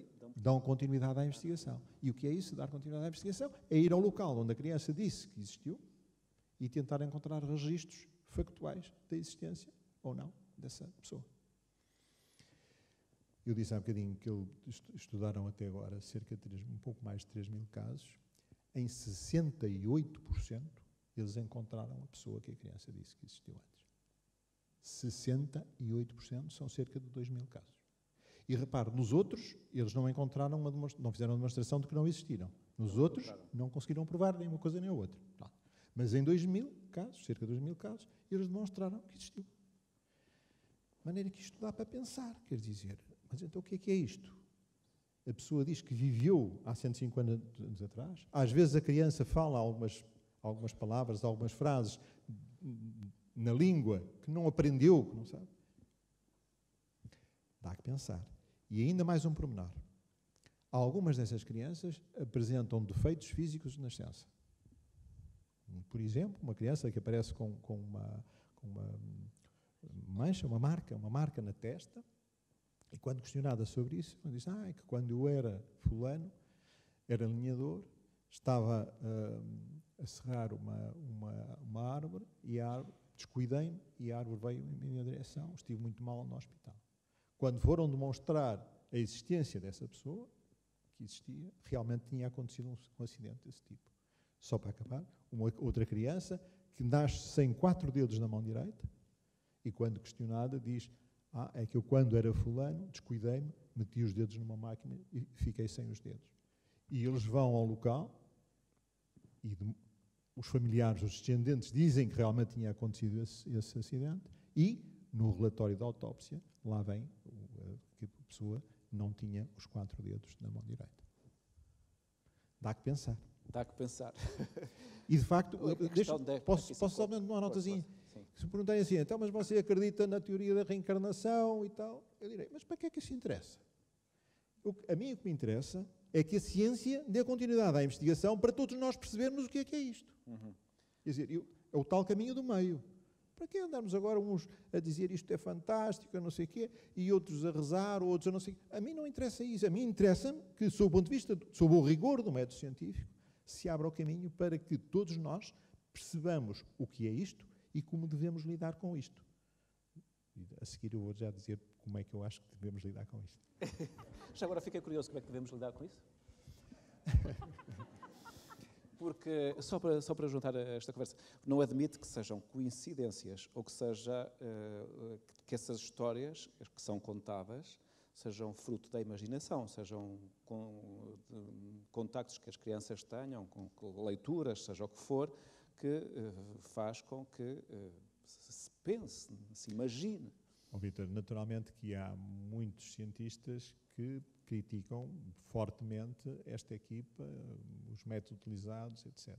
Mas, do ponto de vista científico, a equipa do professor Stevenson sempre se manteve impecável. E agora, como é que ele foi um cientista notável, respeitado pela academia, e ninguém pôs até hoje, repare, já passaram algumas décadas, os resultados foram sendo acumulados, e ninguém até hoje pôs em questão os resultados. Algumas pessoas dizem, pois é e tal, mas quer dizer, na minha opinião não é pois é e tal. Na minha opinião, há que estudar isto, há que colocar a investigação a perceber o que é isto. E a seguir, o que é que eu acho que pode resultar é nós esclarecermos-nos, nós percebermos que afinal somos partículas de energia, iguais umas às outras, iguais entre nós, seres humanos, iguais com os animais, com as plantas, e ganharmos um crescente respeito uns para com os outros, porque somos iguais, se calhar não há grande razão para nós nos andarmos aqui a acotobelar numa grande competição entre todos. Se calhar há uma razão maior, porque somos iguais, para nos apoiarmos uns aos outros de uma forma solidária, respeitadora, para vivermos, portanto, numa harmonia crescente, para vivermos, como eu digo no meu último livro, em amor incondicional uns com os outros. No livro Da Ciência ao Amor, que está a ser um best-seller, não é? Joana, quando escuta o Luís, não lhe vou perguntar se alguma vez pensou que tinha sido a Maria Antonieta, mas isso deixamos para Versalhes. Mas alguma vez teve uma experiência dessas ou não? Sim, eu vou contar uma história, vou ilustrar assim sempre aqui este discurso. Eu tenho uma colaboradora que se chama Adélcia, e a Adélcia é cabo-verdiana e começou por vir trabalhar para mim, porque nós na família temos uma empregada também cabo-verdiana, que é a Alda, que é uma mulher muito espiritual, africana, e a Alda, apesar de trabalhar para a família inteira, quando eu mudei de casa, ela disse, também vou trabalhar para a menina Joana. E eu disse, não, Alda, já não pode ser, já trabalhas para o meu tio, já trabalhas para a minha mãe, já trabalhas para a minha avó, não pode ser. E ela, então vou encontrar uma como eu. E então encontrou uma Adélcia que veio trabalhar comigo, e a Adélcia mal sabia escrever e ler, e depois estudou, e enfim, foi tirando a carta. Uma mulher muito inteligente, mas com pouca cultura. E a Adélcia passou de empregada doméstica lá de casa para limpar o ateliê, de limpar o ateliê a fazer yoga, a fazer uma série de coisas que a minha equipa faz. E um dia, numa aula de yoga, a Adélcia fica numa posição e não se consegue mexer e tem que ser operada a uma hérnia. E ela é operada à hérnia e eu vou com ela ao médico, porque ela sabia, não conseguia perceber o que é que lhe ia acontecer. E eu começo a ter um sentimento imenso de perda. E que a Adélcia ia morrer, e toda a gente, mas estás parva, estás tonta, ela só vai ser operada à hérnia, isto é normalíssimo, é um procedimento, e o médico lá me explicou que aquele procedimento ia ser super normal e que não havia preocupação nenhuma. E eu lembro perfeitamente de ir para o ateliê e de pensar, mas que horror, mas a Adélcia vai morrer, E numa sessão com a Fausta, que também está aqui hoje connosco, de repente, fazendo uma massagem, eu de repente vejo-me num campo de batalha, vestida de guerreiro, não interessa bem a época, em que estou num grande espadachim e olho para trás e a Adélcia, em homem também, na mesma guerra comigo, é morta nas costas, exatamente no sítio onde foi operada. E, portanto, o meu sentimento de perda não tinha a ver... Há uma amizade entre mim e a Adélcia que não seria expectável, nem seria normal. Eu costumo dizer, se eu disser lá no ateliê, eu vou-me atirar da ponta, a única pessoa que vem comigo é a Adélcia. E vem de olhos fechados. E, portanto, há uma amizade, há algo que me une àquela mulher e ela a mim, que é muito para além desta vida que nós temos e da relação que nós temos. E, na verdade, foi aí que entrei no mundo das vidas passadas, foi, como estou a contar, com a Adélcia. E, portanto, depois, a partir daí, já aconteceram mais uns episódios, muito animados, está claro, mas para dizer o quê? As relações, muitas vezes, são para além daquilo que é o visível e para além daquilo que estamos a viver no presente. E é isto que o Dr. Luís Portela está a explicar. Luís, eu, neste caso, já tive uma experiência de vidas passadas, mas a primeira foi exatamente com a Adélcia. Eu confesso que nunca tive nenhuma, Luís e Joana. Mas gosto de ouvir essas experiências, que acho que são sempre fascinantes. Quer que eu fale de outras experiências? Não, agora vamos falar de uma outra experiência. Só mais Luís, uma. quer falar? Senão estou a ser sugerido para esta imagem que estamos a ver, que é o Cacilheiro, que foi para Veneza. Sim, abalroou as gôndolas ou não? Não, eu tive este momento realmente também de... Quando fui convidada para fazer a Bienal de Veneza, eu já tinha... uma vez eu fui chamada ao Sr. Pinot e ele perguntou-me, Joana, o que é que andas a fazer? E eu disse, eu queria mesmo era levar um cacilheiro para Veneza. E ele disse, não, isso é uma ideia demasiado boa para fazeres este ano, tens que guardar isso para o ano. E para a próxima Bienal. Na Bienal seguinte, lá finalmente vou representar Portugal na Bienal de Veneza e o ministro Viegas diz-me assim, mas a Joana tem assim alguma ideia? E eu quero levar um cacilheiro para Veneza. Ele olhou para mim e disse, não há um plano B? E eu digo, não, porque eu só tenho planos A. A verdade é que o cacilheiro, que hoje em dia é do Mário Ferreira, e temos hoje, acho que aqui a Paula, a verdade é que estava neste estado e não havia nada, não havia dinheiro, não havia condições nenhumas para que este projeto acontecesse. Este projeto é um projeto que efetivamente só acontece porque assim tinha que ser. É um projeto que custou 2,5 milhões de euros a fazer, era um barco que estava neste estado, que levou mais de ano e meio a ser reconstruído e eu não tinha dinheiro nenhum. E, portanto, só aconteceu porque, efetivamente, houve imensas pessoas que energeticamente acreditaram, que me apoiaram, que deram dinheiro, que salvaram este projeto até ao fim. A verdade é que eu vou mostrar algumas imagens. Este é um projeto onde, efetivamente, a energia do grupo faz acontecer coisas extraordinárias. Foram feitos 65 metros de painéis de azulejos com a cidade de Lisboa pintados à mão, fazendo referência... Envolveram depois o Cacilheiro. Que envolveram o Cacilheiro por fora.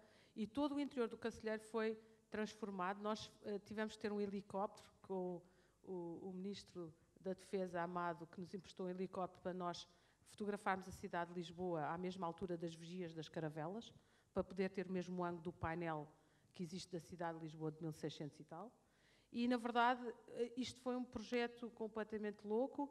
O Cacilheiro, depois em Veneza, permitiu ter conferências e o interior do Cacilheiro era inteiramente forrado em crochê, feito à mão pela minha equipa, onde trabalhámos durante mais de 1 ano e meio para fazê-lo. E era uma espécie de gruta de fundo do mar de Moby Dick, onde também houve várias conferências e eventos. Agora não posso passar ao não, espera. E, portanto, o Cacilheiro foi um projeto onde, efetivamente, eu disse, e foi aí que eu me apercebi de uma coisa muito importante, que foi, enquanto me for permitido, assim o farei.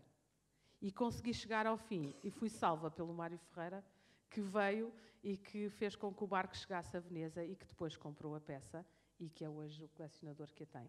Na verdade, foi uma sucessão de ajudas e de pessoas que fizeram, que alinharam com a frequência da obra e fizeram com que ela acontecesse. Eu sozinha não o poderia ter feito. E, portanto, este projeto foi um projeto que me ensinou a acreditar e a deixar fluir para que pudesse conseguir chegar ao fim.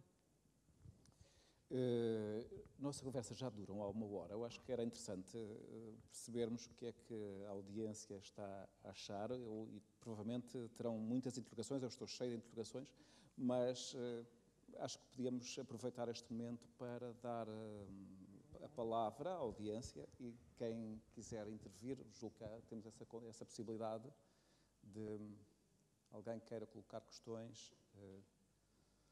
Ainda não?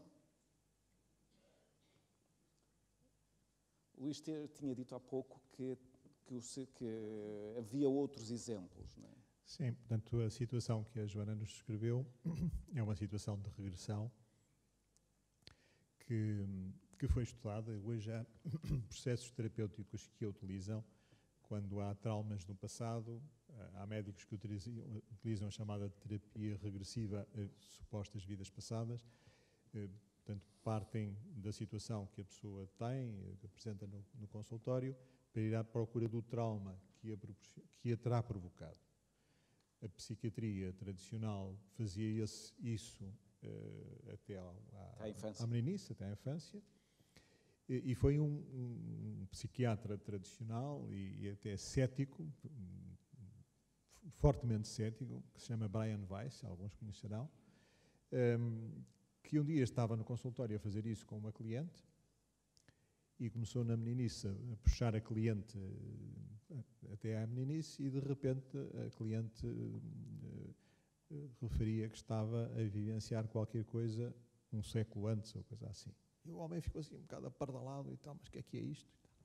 Lá lhe fez 4 ou 5 perguntas para perceber o cenário e ficou com medo de não saber libertar-se daquilo, procurou trazê-la até à época atual, mandou embora e depois foi discutir com os colegas. Aconteceu-me isto e tal, de repente... E então eles resolveram, lá na universidade dele, que agora me estou a esquecer o nome, resolveram então criar um grupo para tentar fazer a regressão, não só até à meninice, mas até à vida intrauterina e até o que estava para trás disso. E começaram a verificar que a generalidade das pessoas aceitava isso. Inicialmente eles faziam isso sob hipnose, mas depois começaram-se a perceber que era um processo delicado, porque sob hipnose o paciente ia para onde o médico queria. Se o médico estivesse bem intencionado, podia ir muito bem; se estivesse mal intencionado, podia não ir muito bem. E então resolveram começar a tentar utilizar um sistema intermédio, chamado estado alterado de consciência, em que o doente está lúcido, capaz de perceber o que está a acontecer com ele E se o médico o médico ou o psicólogo induzirem para algo que ele não quer, ele diz, paro, não quero continuar. Está consciente o suficiente para dizer isso. Mas num estado, assim, meio cá, meio lá.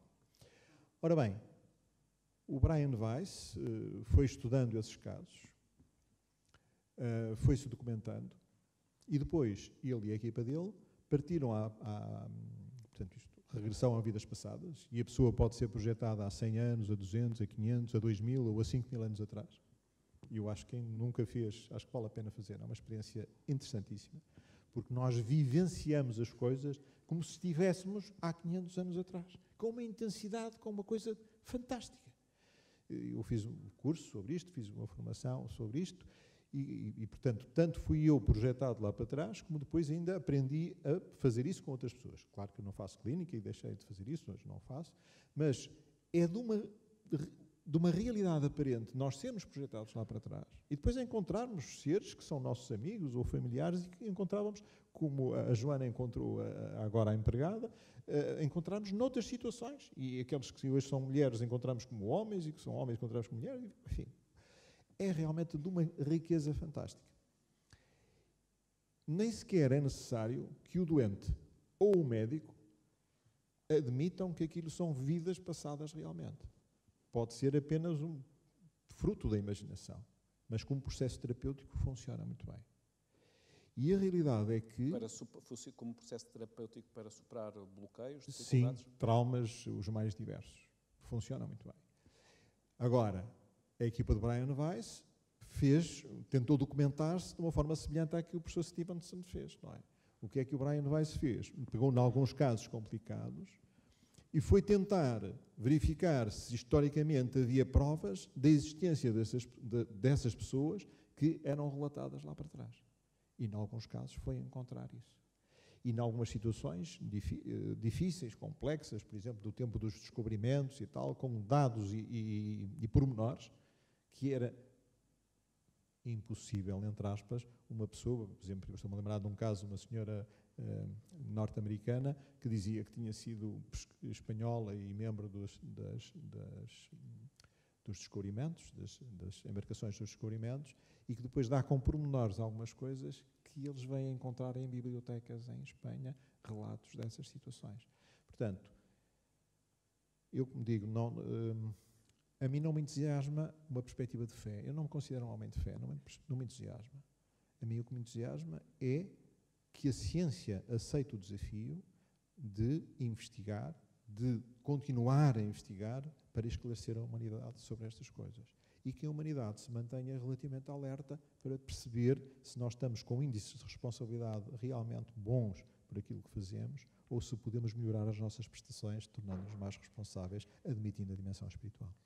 Mas, não sendo um homem de fé, hoje não escapa à fé, porque já estou a ver ali um local de fé que é Fátima. E a nossa Joana, que não é batizada, ou já é batizada, continua a não ser batizada, fez um terço para Gigante, de novo, no sentido em que as suas obras normalmente têm muito impacto pela sua dimensão, não apenas, como é evidente, para a vinda do Papa Francisco a Fátima. Como é que surgiu esta obra, Joana? Bom, foi um convite do santuário. Desta vez já não demorou 12 horas a chegar a Fátima. Como já mostrei no passado, eu já tinha alguma relação com o tema e desta vez o santuário, o comissário do santuário convidou-me a fazer algo para a vinda do Papa e para celebrar os 100 anos da aparição. E eu pensei, bom, e agora como é que eu me vou descalçar desta? E expliquei logo que não era batizada, mas eles disseram logo, mas você tem muita espiritualidade. E eu disse, é verdade, isso tem que admitir. E então pensei como é que iria fazer, como é que iria entrar neste desafio. E a ideia foi fazer um terço, que é um objeto simbólico de Fátima, que é um objeto muito comum, muito popular, mas eu dei-lhe um pequeno twist, que é ele ser verde e ser todo fluorescente, exatamente como são as Nossas Senhoras. Muito à imagem da primeira peça que mostrei, das virgens que usei na AP 50. E então, quando propus isso ao santuário, toda a gente disse, não, nem pensar, porque se você está a fazer alusão ao plástico e essas coisas que se vendem aí nas lojas, E eu disse, bom, tem que ser, é esse paralelismo que eu quero fazer entre aquilo que é o pagão e aquilo que é o religioso, aquilo que são as pessoas e aquilo que é a igreja. Bom, lá faço o meu terço, o terço, aqui não se consegue ver na imagem, que é bastante verde, e depois tínhamos um problema, é que eu tinha que me articular com a equipa do Vaticano.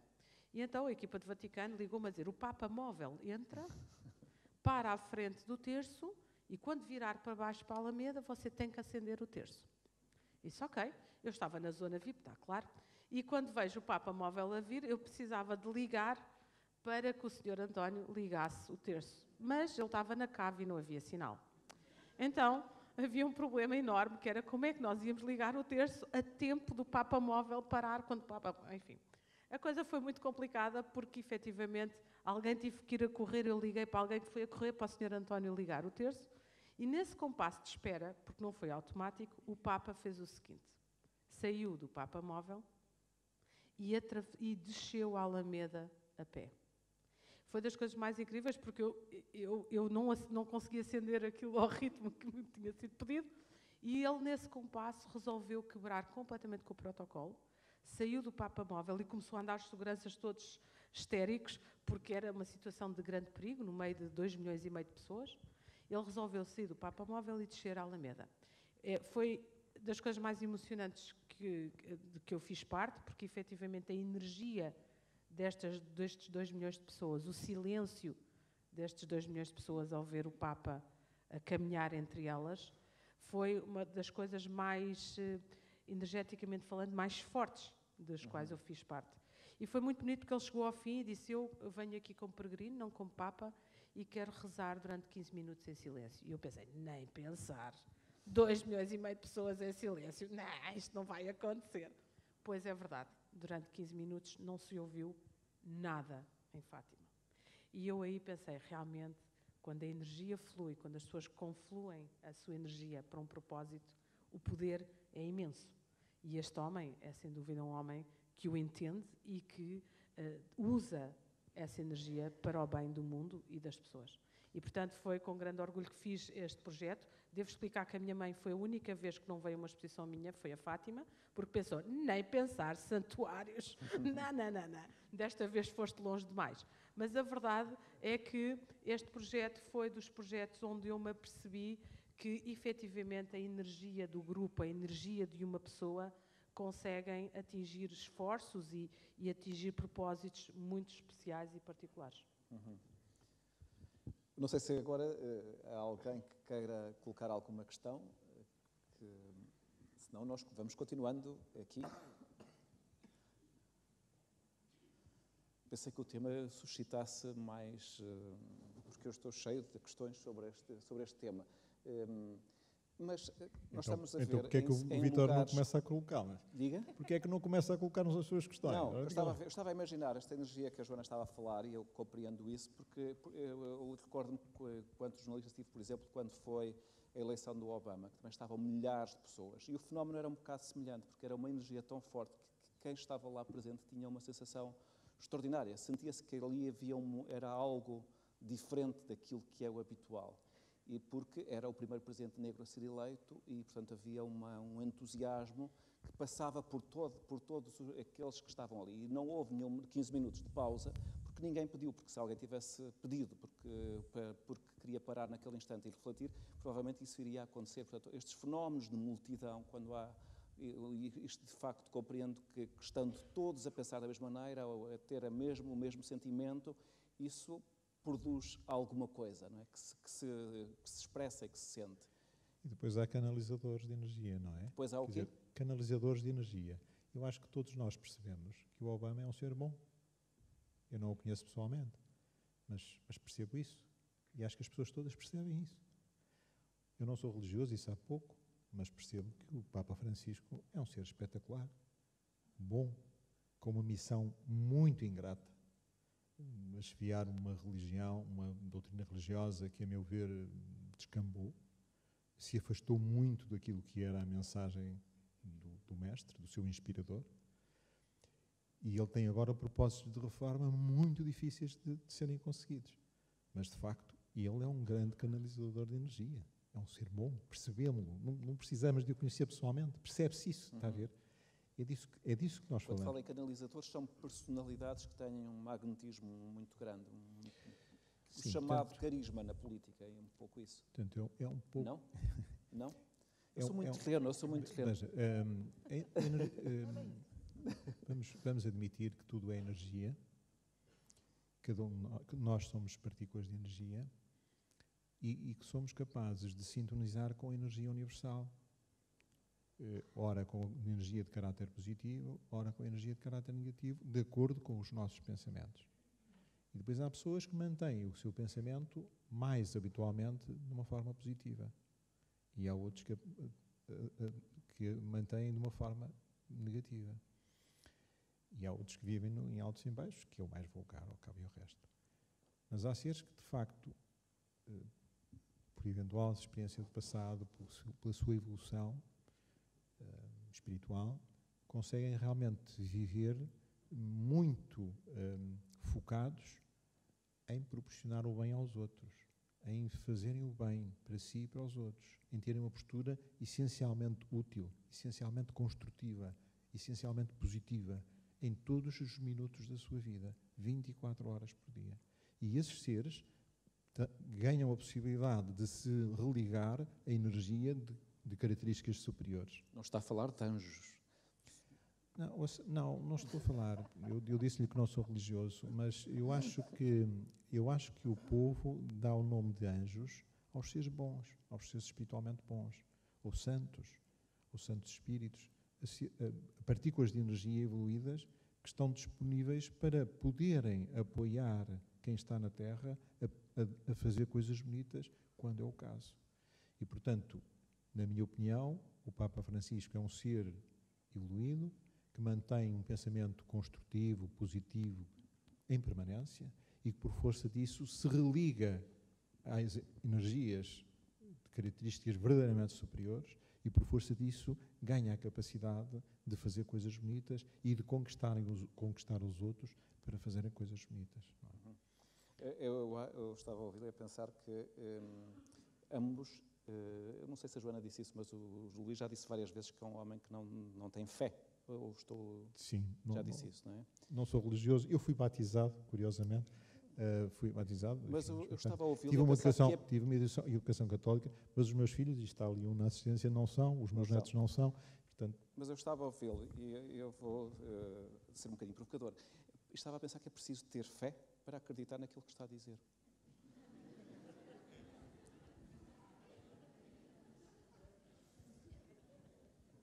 Pois.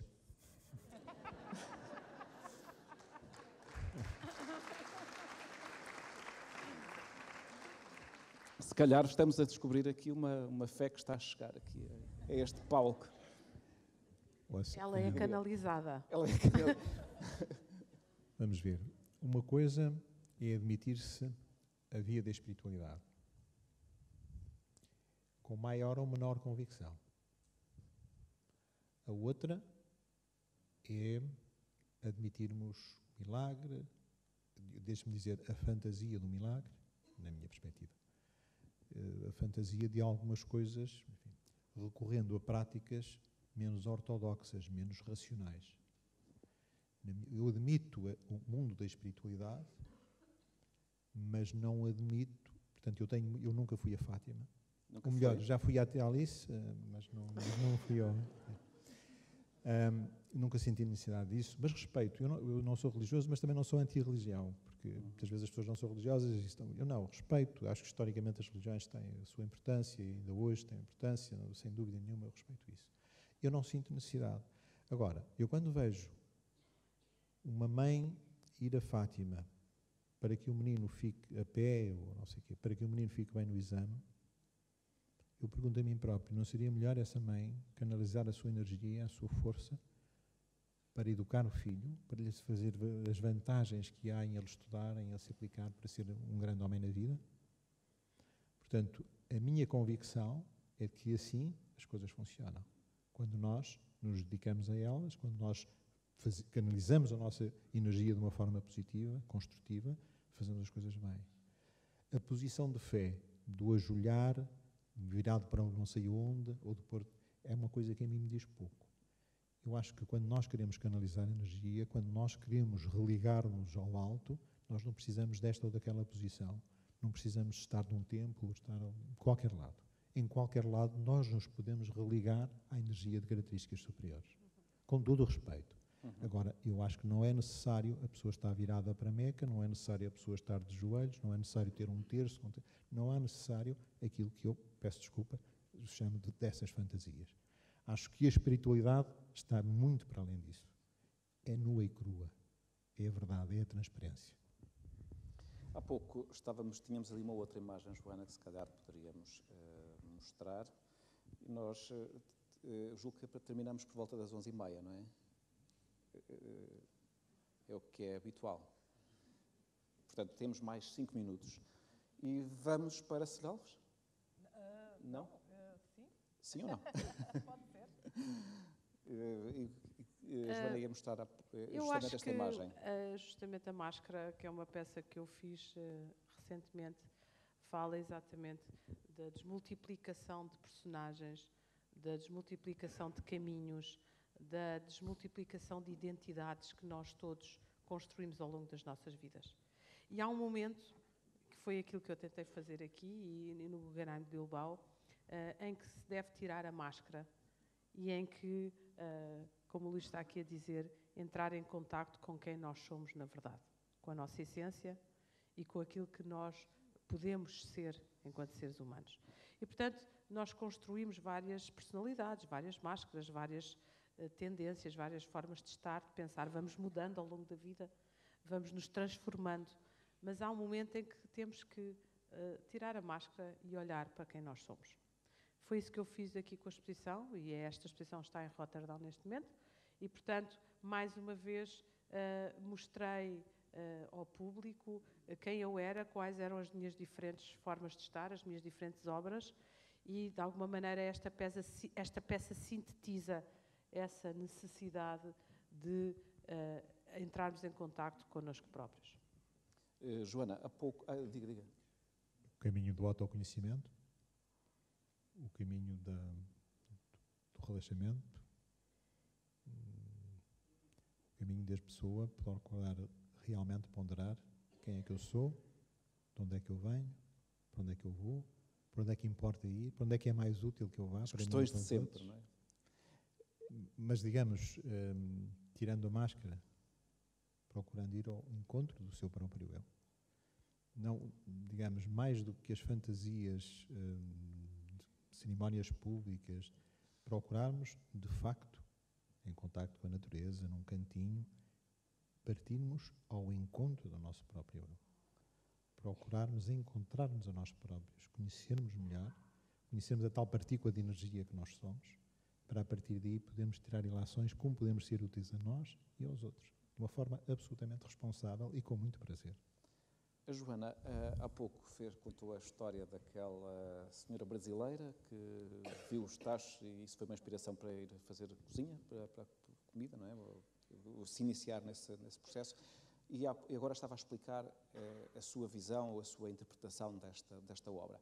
Sente curiosidade de saber, de ver como é que as pessoas se relacionam com as suas obras e quão surpreendentes são as interpretações que fazem do seu próprio trabalho? Sim, eu ao princípio preocupava-me muito em explicar as obras. Então, quando foi da noiva feita com os tampões, as pessoas falavam, mas porquê que tu fizeste um luxo com tampões?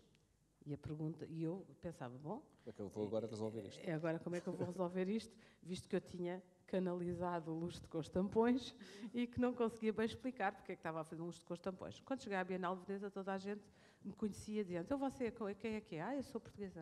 Ok. Então você é artista, então e o que é que faz? Sou escultora. Ok, escultora portuguesa, não abonava muito a meu favor. Mas depois as pessoas diziam, então mas que tipo de materiais é que você usa? Eu, vários materiais. Então mas diga lá uma coisa que fez. Eu fiz o luxo dos tampões. Você é artista do tampão. Então, durante muito tempo, na cena internacional, eu fui conhecida como artista do tampão. A verdade é que tive que fazer algo mais para mudar essa minha imagem e a verdade é que, a seguir, passei a ser conhecida pela artista do coração e depois pelo cacilheiro e agora pela máscara. Há sempre Há alguma sempre. coisa que Há sempre marca. qualquer coisa, mas a verdade é que na máscara várias pessoas disseram, não, escreveram-se textos e comissários pensaram nisso, sobre a reflexão que nós iríamos ter na máscara. E que a máscara iria refletir tudo em seu redor, e que a máscara falava do outro, e que a máscara falava de nós próprios, e portanto havia todo um conceito psicológico à volta da máscara. Quando eu coloquei a máscara no Guggenheim e aqui em Serralves, as pessoas chegavam perto da máscara e diziam, mas eu não me reflito em lado nenhum, mas o que é que aconteceu? Enganaste-nos. A verdade é que só há reflexão quando há paralelismo. Isto é um conceito muito importante. E eu, como coloquei todos os espelhos em ângulos, na verdade, ninguém se consegue refletir, nem a máscara reflete nada em seu redor. O que é que isto quer dizer? Para nós nos vermos a nós próprios, temos que encontrar um paralelismo com quem nós somos. Não é possível refletirmos-nos se não tivermos o ângulo certo. Dr. Luís Portela, agora continua. Mas aquilo que pude fazer tem a ver com esse conceito de a busca de quem nós somos é algo bastante pessoal e é interior. É feito não no esplendor dos holofotes, mas na intimidade. Esse paralelismo tem que ser encontrado cada um por si próprio. Luís Portela, para terminarmos, chegámos, são 11h30, amanhã é dia de trabalho. Temos que terminar esta nossa conversa. Alguma ideia final? Esta ideia, para mim, está ótima para acabar. Pelo relaxamento, pela meditação, ao encontro do nosso próprio eu. E há quem o faça pela via da oração, eu respeito. Há quem o faça pela via do silêncio, eu prefiro até. Há quem faça pelo som sincopado, há quem o faça pela música. Mas partirmos ao encontro de nós próprios, conhecermos, sabermos quem somos, descobrirmos quem somos. Às vezes é difícil, pode demorar semanas, meses ou anos, mas é uma realidade bonita. E depois, a partir daí, percebermos para onde podemos desenhar o nosso caminho. Como é que podemos focar o nosso pensamento, a energia, para podermos corrigir os nossos erros, para podermos desenhar um caminho mais ou menos bonito, como, aliás, hoje a Joana, de uma forma muito prática, nos veio demonstrar. Mas está aqui um caminho que se deseja, que se sonha, que se deseja e que se constrói. E eu acho que isso é aquilo que, obviamente, qualquer ser humano pode e, na minha opinião, deve fazer. Muito obrigado, Luís Portela. Muito obrigado, Joana Vasconcelos. Obrigada. Foi um gosto conversar convosco nesta noite. Obrigado a todos por terem vindo. E antes de terminar...